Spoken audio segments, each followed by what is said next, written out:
ગુજરાતની 40% પ્રજા કુપોષણનો ભોગ બનેલી છે અને 76 લાખથી વધારે કુટુંબો સરકારી અનાજ ખાઈ રહ્યા છે અને ત્યારે અધિકારીઓ ચિકનની મજા લઈ રહ્યા હોવાનો આક્ષેપ ગુજરાત વિધાનસભામાં અપક્ષના ધારાસભ્યોએ કર્યો છે। ધારાસભ્યોએ જણાવ્યું હતું કે ગુજરાતની પ્રજા માંડ 2 ટંકનું પૂરું કરવામાં વ્યસ્ત છે। સરકાર તાઇફામાં મસ્ત છે અને સરકારી અધિકારીઓ ચિકનની મજા માણવામાં મસ્ત છે। આ બતાવે છે કે રાજ્યમાં લોકોના કુપોષણને લઈને તંત્રમાં કેટલી ઉદાસીનતા છે। ગુજરાતને દેશના વિકસિત રાજ્ય તરીકે ગણવામાં આવે છે। હવે તેના અધિકારીઓ 16,000 રૂપિયાથી પણ વધારે રકમનું ચિકન ખાઈને તેનું બિલ ડ્રાયફ્રૂટના નામે મૂકે છે। ધારાસભ્યોએ જણાવ્યું હતું કે આ બતાવે છે કે તંત્ર કેટલી હદ સુધી નિર્લજ્જ બની ગયું છે।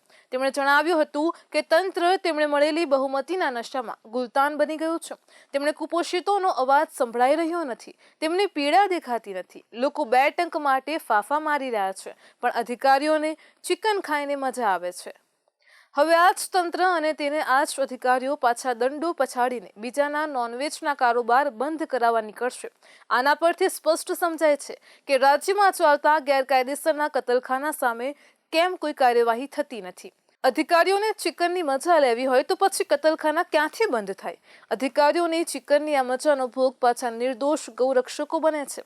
દરેકે શું ખાવું અને શું પીવું તે તેનો વ્યક્તિગત વિષય છે, પણ તેના ડ્રાયફ્રૂટના નામે બનાવટી બિલ બનાવીને સરકારમાં તો ન અપાય ને। અધિકારીઓએ પોતાના ખર્ચે આ ડ્રાયફ્રૂટ ખાઈ લીધા હોત તો કોઈ સવાલ જ ન હતો, પરંતુ તેમણે આ ડ્રાયફ્રૂટ સરકારી રૂપિયે ખાધા, તેથી આ પ્રશ્નો ઊભા થાય છે। 40% પ્રજા કુપોષિત હોય અને ત્યારે અધિકારીઓનો આ પ્રકારનો વૈભવ સરકારને અને પ્રજાને પણ કઈ રીતે પોસાય? સરકારી તંત્ર આમ પણ લોકોની પીડાઓને લઈને સંવેદનશીલ હોતું નથી। આ અધિકારીઓએ લીધેલી ચિકનની મજા બતાવે છે કે તેમની સંવેદનશીલતા ક્યાં ખોટકાય છે। સરકારી તંત્રના અધિકારીઓ પણ શું કુપોષણથી અડધી થયેલી પ્રજાને જાણે ચિકન જ સમજે છે કે શું? આ બતાવે છે કે નોનવેજના મોરચે પણ ગુજરાતમાં દારૂ પરના પ્રતિબંધ જેવી જ સ્થિતિ છે। નહીં તો સરકારી અધિકારી ચિકન ખાવાની વાત જ કઈ રીતે કરી શકે? સરકારી અધિકારી શું આ રીતે રાજ્યમાં નોનવેજને પ્રમોશન આપવા માંગે છે? તેવો પણ એક ગંભીર સવાલ ઊભો થાય છે। સરકારી અધિકારીઓને પ્રજાના રૂપિયે જ શું કામ જલસા કરવા હોય છે કે પછી તે બધું પ્રજાના પૈસે જ કરતા હોય છે? શું તેઓને પ્રજાના નાણાંની જરા પણ દરકાર નથી? આવા તો કેટલાય ખર્ચા તે પ્રજાના રૂપિયાથી જ કરતા હશે ને?